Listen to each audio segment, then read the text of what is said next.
तो नमस्कार दोस्तों, आज हम बात करेंगे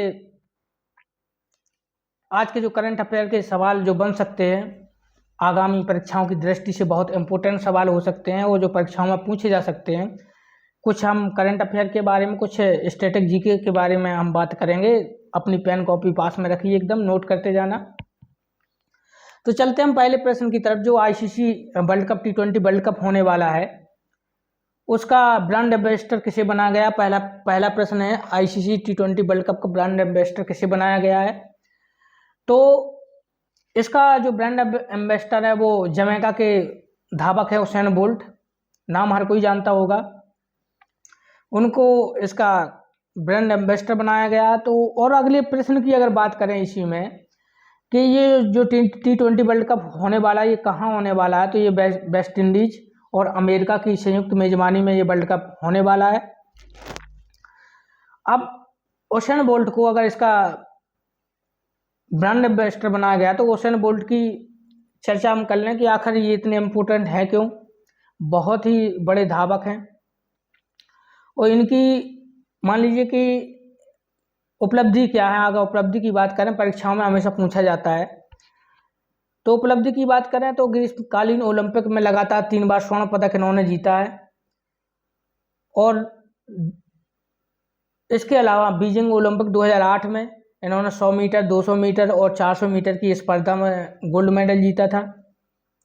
और इसके अलावा तथ्य इनके बारे में,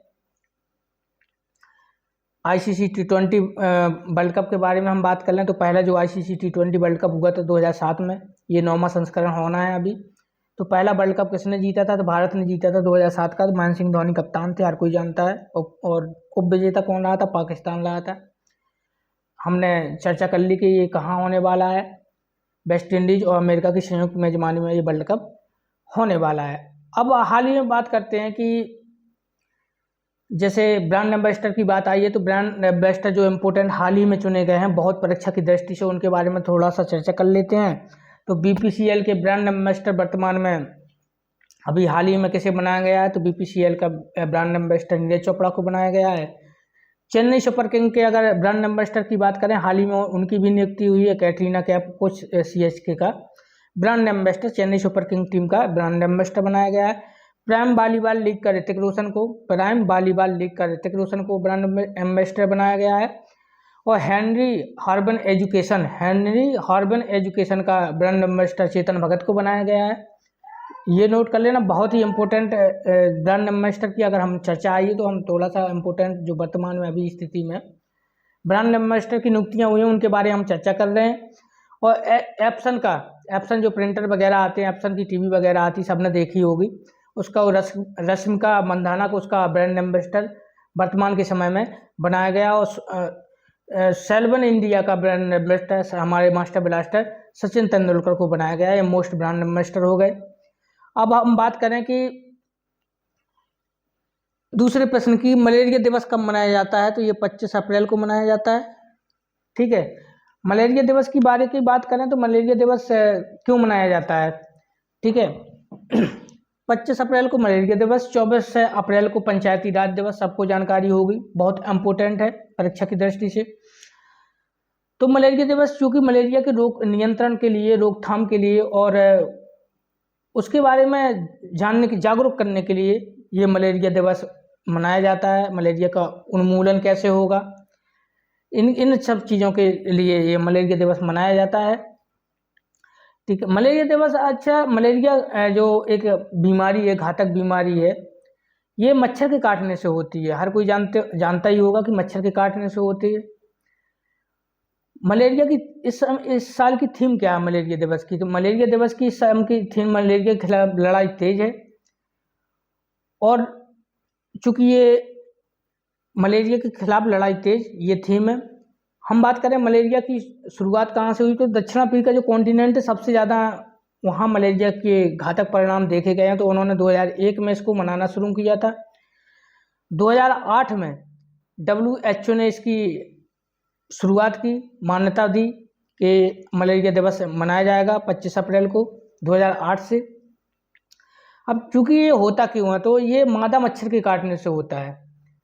ठीक है। नर मच्छर के काटने से नहीं होता है, मादा मच्छर होता है जो परजीवी है, प्लाज्मोडियम प्रोटोजोआ, प्लाज्मोडियम प्रोटोजोआ। ठीक है, ये परजीवी मच्छर होता है, मादा मच्छर होता है, इसके काटने से होता है।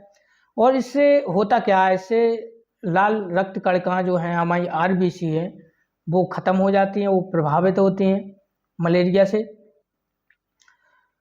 और इसके अलावा अगर हम बात करें कि मलेरिया मुक्त अभी कौन से वर्तमान में देश हुए हैं, तो मलेरिया मुक्त अगर बात करें तो भारत तो अभी मलेरिया मुक्त हुआ नहीं है। इसके अलावा 2023 में मलेरिया मुक्त 2 देश हुए हैं विश्व में, उनमें अजरबैजान और तजाकिस्तान, जो 2 देश ऐसे हैं जो मलेरिया मुक्त 2023 में हुए। फिर से एक बार नोट कर लेना, अजरबैजान और तजाकिस्तान ये मलेरिया मुक्त हुए हैं 2023 में। इसके अलावा चूँकि अजरबैजान में की राजधानी में एक COP29 का आयोजन होने वाला है, तो अजरबैजान की राजधानी चूँकि बाकू है, बाकू में ये आयोजन किया जाएगा COP29 का। तो हमने मलेरिया के बारे में तथ्य जान लिए, जानकारी कर ली। अब बात करते हैं आपदा प्रतिरोधी बुनियादी ढांचे पर अंतर्राष्ट्रीय सम्मेलन कहाँ होना है। आपदा प्रतिरोधी बुनियादी ढांचे पर अंतर्राष्ट्रीय सम्मेलन कहाँ होना है, कौन से नंबर का है, तो अंतर्राष्ट्रीय प्रतिरोधी बुनियादी ढांचे का अंतर्राष्ट्रीय सम्मेलन जो कि 6 माह है, नई दिल्ली में किया जाएगा। 24 से 25 अप्रैल में ये हो चुका है। अब अगर हम सम्मेलनों की बात करें तो इसके अलावा रायसीना हिल्स में जो दिल्ली में है पहाड़ी, उसके नाम से मशहूर एक डायलॉग है जो हमेशा परीक्षा में पूछा जाता है कि रायसीना डायलॉग कहाँ होगा, तो कौन से नंबर का होगा, तो 9वां रायसीना डायलॉग है, वो नई दिल्ली में होगा। और 7वां हिंद महासागर सम्मेलन कहाँ होगा, तो ये पर्थ में होगा, जो कि ऑस्ट्रेलिया की राजधानी है।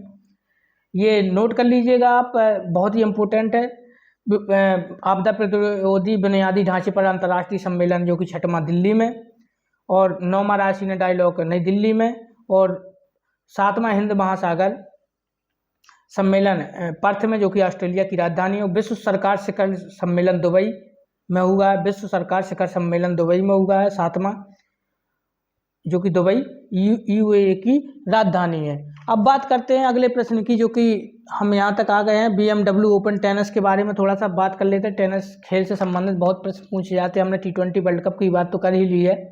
तो BMW ओपन टेनिस खिताब 2024 किसने जीता है युगल वर्ग में? भारत की ये पहली भारतीय महिला बनी है जो युगल वर्ग में ये खिताब जीत के आई हैं। उनके साथ कौन सी खिलाड़ी थी, किस देश की थी, ये हम जानेंगे, बहुत इंपॉर्टेंट प्रश्न है। BMW ओपन टूर्नामेंट 2024 की विजेता जो कि युकी भांबरी भारत की टेनिस खिलाड़ी है, युकी भांबरी। उनके साथ अल्बानो ओलिवेटी जो कि फ्रांस की है, इन्होंने युगल वर्ग में ये खिताब जीता है, और ये ऐसा करने वाली ये पहली भारतीय है। और इसका आयोजन कहाँ हुआ, तो इसका आयोजन BMW टेनिस टूर्नामेंट का आयोजन जर्मनी में हुआ है। इसके अलावा बात करें और टेनिस प्रतियोगिताओं की जो कि मोस्ट है, मियामी ओपन किसने जीता है 2024 का, तो ये जेनिक सिनर ने जीता है जो कि इटली के हैं। पुरुष वर्ग में जेनिक सिनर ने जीता है, महिला वर्ग में डेनियल कॉलिन ने जीता है जो कि USA की हैं। मियामी की बात कर रहे हैं। चेन्नई ओपन 2024 किसने जीता है, चेन्नई ओपन 2024 किसने जीता है, तो सुमित नागल ने जीता है। ये तथ्य बहुत इंपॉर्टेंट है ये भारत की दृष्टि से।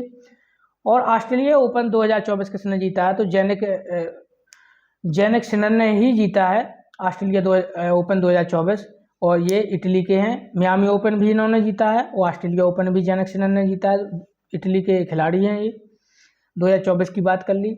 अब बात करते हैं अगले प्रश्न की कि हल्के वजन वाली बुलेट प्रूफ जैकेट किसने लॉन्च की है, तो हमारा जो DRDO है, बहुत ही सम्मानीय आदरणीय DRDO हमें हमेशा गर्व का अनुभव करवाता है। उन्होंने एक ऐसी बुलेट प्रूफ जैकेट लॉन्च की है जो कि बहुत ही हल्की है, और इसको अगर 10 मीटर से राइफल वगैरह से प्रहार अगर हमारे सैनिकों पे अगर दुश्मन करते हैं तो इस पर कोई प्रभाव नहीं पड़ेगा, उनके शरीर तक बुलेट जा ही नहीं पाएगी बुलेट, इतना मतलब इसको ताकतवर बनाया गया है। और इसमें जो मटेरियल का इस्तेमाल किया है वो DRDO ने मतलब अपने खुद से बनाया है, सबसे बड़ी बात ये है। तो हमारे सैनिकों के लिए बहुत बड़ी बात है, और हमारे लिए और परीक्षा की दृष्टि से भी बहुत बड़ी बात है कि हल्के वजन वाली बुलेट प्रूफ जैकेट का DRDO ने ये बना के तैयार की है। 10 मीटर से अगर दूरी से भी अगर कोई मारता है सैनिकों को, गोली वगैरह मारती है, तो इस पर प्रभाव नहीं पड़ेगा। और एक प्रश्न रक्षा से संबंधित और भी है कि हमने अभी ब्रह्मोस मिसाइल का निर्यात किया है, बेची है अपनी ब्रह्मोस मिसाइल, ठीक है, तो वो फिलीपींस को दी है।